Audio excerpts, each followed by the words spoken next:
Pada bulan April, Huawei meluncurkan P40 Pro ke Indonesia, disusul P40 dan P40 Pro Plus pada bulan Juni. Kali ini, Daily Social telah kedatangan P40 yang merupakan versi paling compact dan paling murah dari flagship P40 series.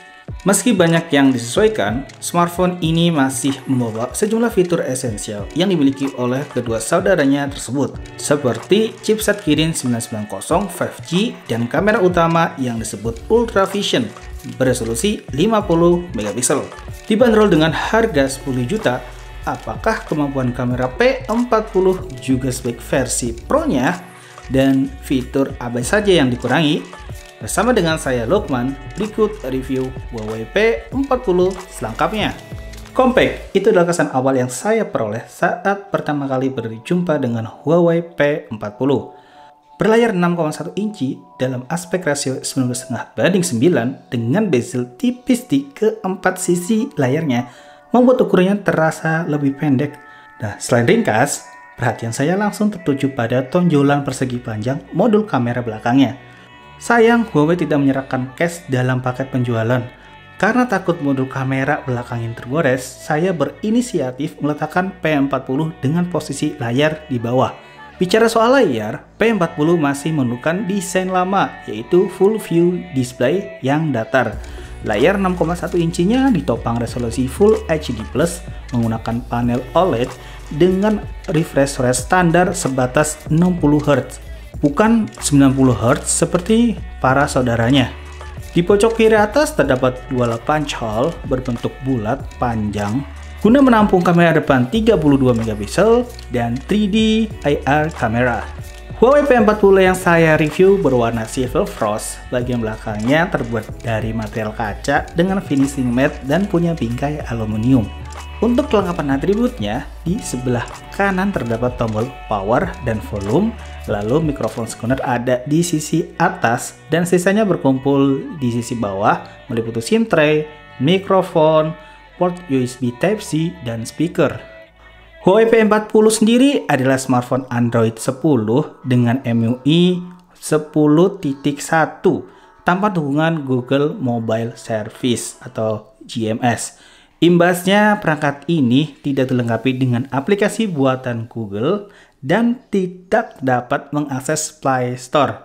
Sebagai gantinya, Huawei bekerja keras membangun ekosistem mereka sendiri menggunakan layanan Huawei Mobile Service atau HMS sejak Huawei Mate 30 Pro dengan toko aplikasi bernama App Gallery. Meski begitu, upaya Huawei dalam mengembangkan ekosistem HMS ini terbilang cepat. Semakin banyak aplikasi populer yang bisa digunakan dan ada ratusan aplikasi baru yang terus ditambah setiap minggunya. Huawei berkomitmen untuk terus mengembangkan HMS termasuk dengan mitra dan pengembang lokal, memperkaya App Gallery dengan dukungan aplikasi-aplikasi lokal populer, dan saat ini sudah ada puluhan aplikasi lokal di App Gallery. Lalu, bagaimana bila aplikasi atau game yang kita inginkan tidak tersedia di App Gallery? Huawei telah menyediakan widget untuk pencarian aplikasi yang disebut Petal Search Widget Find Apps yang ditenagai oleh Petal Search.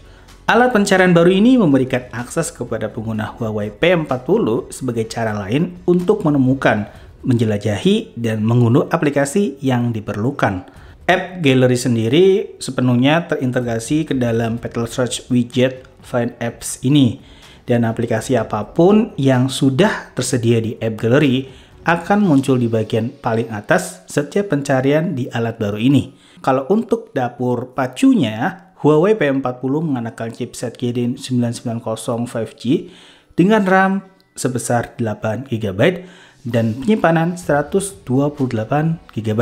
Soal daya tahan baterainya, Huawei P40 sudah dibekali kapasitas baterai 3800 mAh dengan fast charging 22,5 watt yang masih cukup cepat. Kita bisa mengisi baterai P40 dari 0% hingga 60% hanya dalam waktu 30 menit dan 90% dalam waktu 1 jam. Beralih ke kamera, Huawei P40 memiliki kamera utama yang sama seperti versi Pro dan Pro Plus, yaitu Ultra Vision beresolusi 50 megapiksel. Sensor gambar ini berukuran 1/1,2,8 inci yang merupakan terbesar di kelas smartphone dengan susunan filter warna RYYB, aperture f1.9 dan OIS. Secara default, kamera Ultra Vision pada Huawei P40 menggunakan struktur quad layer yang menghasilkan bidikan beresolusi 12,5 megapiksel dengan ukuran per piksel yang besar, yaitu 2,44 mikrometer. Artinya, Huawei P40 ini pun bisa diajak memotret dengan sangat baik di siang maupun di malam hari, serta pada kondisi kontras tinggi sekalipun. Hasil fotonya memang mengesankan, dynamic range-nya luas, bahkan tanpa perlu menggunakan mode HDR yang disediakan secara terpisah, dan juga minim noise di cahaya rendah. Proses pengambil gambarnya didukung master AI yang dapat mengenali dan menyetel pengaturan hingga 1500 adegan yang berbeda. Lalu, bila ingin menggunakan resolusi 50 megapiksel, kita bisa geser ke mode Pro atau mode High Res. Tapi perlu dicatat bahwa saat memotret pada resolusi 50 megapiksel, kita kehilangan dukungan master AI.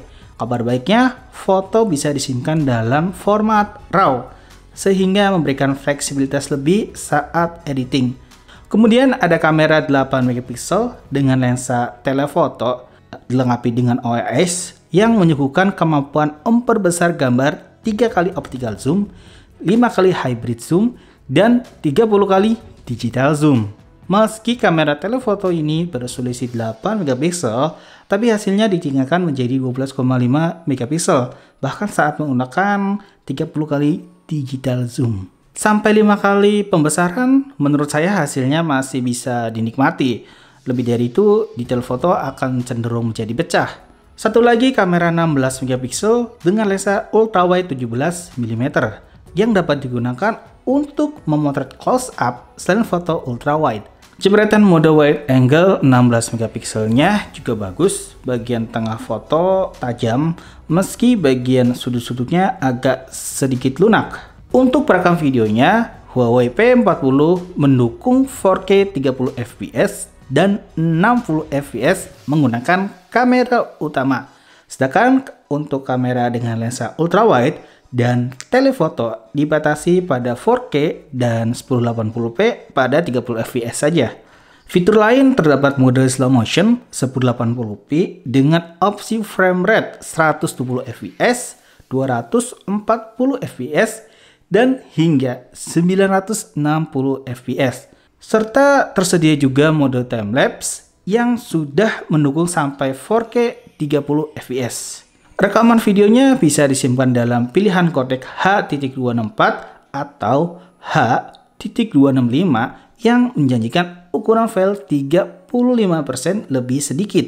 Kamera depannya juga mendukung 4K 30 fps dan 60 fps. Sayangnya, Huawei memangkas fitur autofocus. Padahal fitur autofocus ini tersedia pada versi Pro-nya dan sangat berguna saat digunakan untuk selfie maupun vlogging. Oke, sekarang saatnya untuk menarik kesimpulan. Pada Huawei Official Store di Tokopedia, Huawei P40 bisa didapat dengan harga promo 9,5 juta dan 12,5 juta untuk versi Pro-nya. Dengan chipset dan kamera utama Ultra Vision 50 megapiksel yang sama, awalnya saya berpikir nih dua faktor tersebut cukup untuk saya merekomendasikan Huawei P40.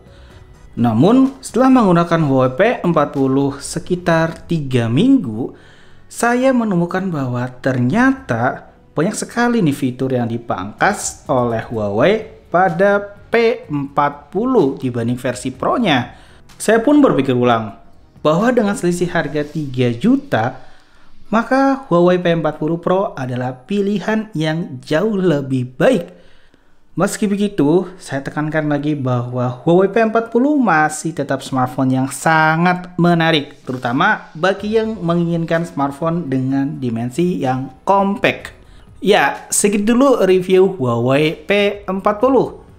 Gue Lukman, pamit undur diri dan sampai jumpa di video review selanjutnya.